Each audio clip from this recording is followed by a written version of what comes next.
So what does it mean to be a rebel? It means to do something that's different than everyone else. So I guess in that regard, I'm a rebel because I'm a 60-year-old guy who lives on South Street, and I have no tattoos and no piercings. So I think I stand out. I'm different. I'm different than everyone else. But so it was Easter Sunday, and I'm standing in the courtyard with a couple of neighbors, and we hear 4 quick pops.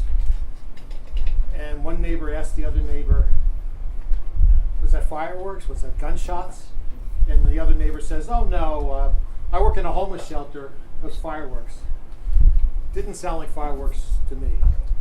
So I walk to the sidewalk in front of our place, look out through the gate that's there, and I see a commotion across the street.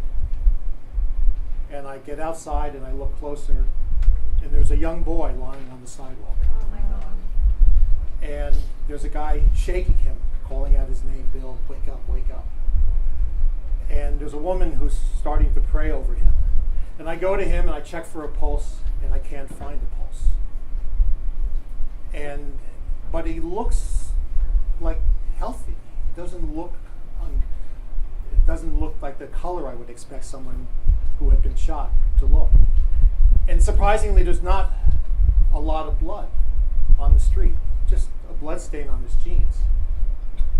And I can see, as we're checking him, the band of his retainer on his teeth, because he's a 16-year-old kid. And within 2 minutes, the police cars are there. They don't even wait for the ambulance. They scoop him up, they throw him in the back seat of the police car, and they drive off and they take him to Jefferson, where I happen to work. And we hear an hour later that he's in stable condition. But 2 days later, we hear that he had died. On an Easter Sunday, a beautiful, cool Easter Sunday, he unfortunately passed away. The kid's name was Bill Bethel, and he was a great kid from everything I read about him. He went to Boys Latin, a wonderful school which takes these kids in by a lottery, but he's at the top of his class, doing really well, and that school actually has better college admission rates than other schools do. These kids learn Latin in the middle school, 95% African American, all boys, and doing an incredible job with these kids. And he wound up dead because of an argument between 2 groups of kids, which he was not really involved in. One kid happened to have a gun and shot him.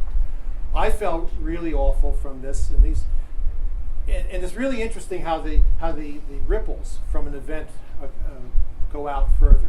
I felt bad because maybe I should have done CPR, but I talked to people, trauma surgeons, and they tell you that no, that kind of a wound tears you apart, and he was basically dead within seconds of being shot because of where it hit him in the pelvis. And I also learned that when the case was presented in grand rounds, if you know how hospitals operate, they present difficult cases. We learned that that case, he was worked on for 4 or 5 hours, and nothing they could do to save him.